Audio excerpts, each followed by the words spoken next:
किंतु मुझे इस बात की हैरानी है कि तुमने ये नीच काम करने की दिल में क्या ठानी है।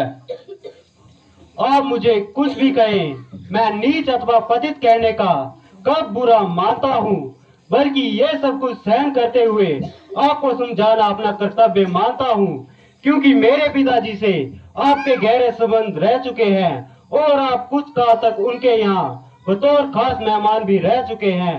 इसी अगाध प्रेम के कारण मुझे आपसे हमदर्दी है। अस्तु हनुमान जी के द्वारा पहले ही आपको भावी आपदाओं की सूचना कर दी गई है। मेरे पास इतना अवकाश नहीं कि तेरी लेक्चरबाजी को सुनूं। जो कहना है जल्दी बयान करो। मुझे श्री रामचंद्र जी ने इसलिए आपके पास भेजा है कि अब भी वक्त है आप इस प्रकार के रथ प्रवाह से बाज आएं और व्यर्थ में सृष्टि का लहू न बहाएं, अन्यथा इस युद्ध में सैकड़ों का खून बहेगा जिसका पाप आपके सिर चढ़ेगा। अतः मेरी आपसे यही प्रार्थना है कि आप सीता जी को रामचंद्र जी के पास पहुंचाकर अपने अपराध की क्षमा मांग लो। यद्यपि वे आपसे सख्त नाराज हैं, फिर भी वे नरम स्वभाव के हैं। अगर आइंदा के लिए अपना मन बुराइयों से साफ कर लेंगे तो मुझे पूरा यकीन है कि वे आपके गुनाह को माफ कर देंगे। बस बस, अरे बल लगाम, अपनी जवान को थाम, क्यों बकबक लगाई? अरे निर्लज, तेरे जीवन पर धिक्कार है। बाप के घातक से बदला लेना तो दूर, उल्टा उसका खिदमतगार है। मैं सच कहता हूँ, तेरे जैसा पाजी मेरे खानदान में होता तो न जाने अब का दूसरे जहां में होता। शौक है कि बाप का आंखों के सामने बद हो और बेटा पास खड़ा तमाशा देखे। दो मन नालायक, बेशरम, जिस कुल में तेरे जैसा लाल हो, बाप के घातक का अफसोस दलाल हो, जिसको अपनी शर्म का बिल्कुल ख्याल नहीं, फिर ऐसा कुल क्यों दुनिया में पैमाल हो?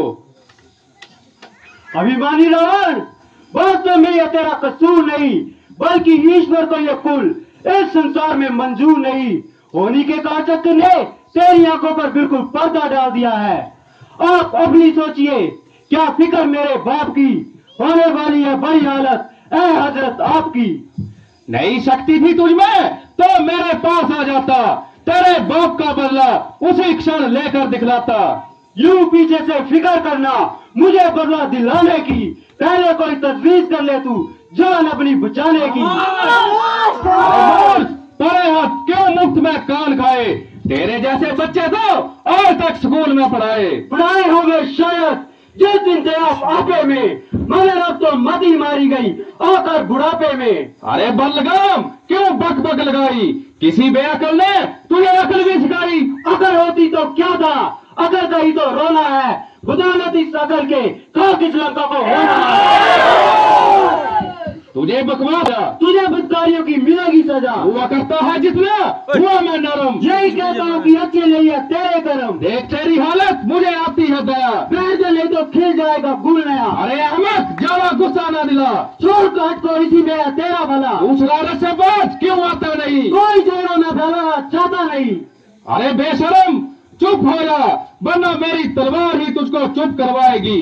तू जैसे गुलाम और सुग्रीव की चाकरी करने वाले बहुत देखे। अफसोस, बेहद अफसोस, मैंने यूं ही अपना सिर खपाया, किंतु तेरी समझ में कुछ न आया। ज्यों ज्यों काल तेरे निकट आ रहा है, त्यों त्यों तेरी आंखों के आगे अंधेरा छा रहा है। निसंदेह तू भी सच्चा है, क्योंकि अभी तक तू बच्चा है और युद्ध विद्या में बिल्कुल कच्चा है। इसीलिए तेरे समीप तो रामचंद्र से बढ़कर पृथ्वी में कोई मजबूत नहीं। किंतु ये याद रख, सारी सृष्टि अंगद जैसी कपूत नहीं। मैं रावण हूँ, रावण।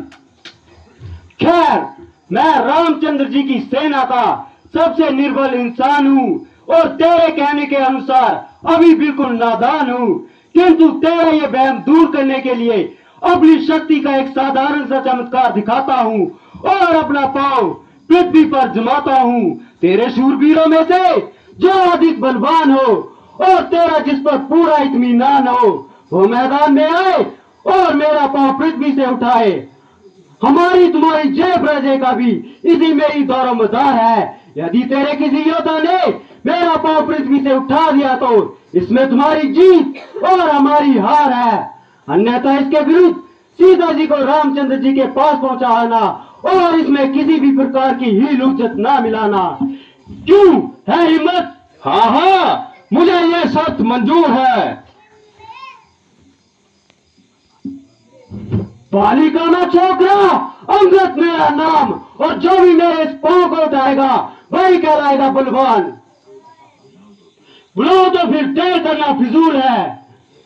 देखना कहीं पीछे से पछताओगे और अपनी शर्त से मुकर जाओगे। तुम्हारा ये विचार बिल्कुल वाहियात है। मर्दों का प्राण प्राणों के साथ है।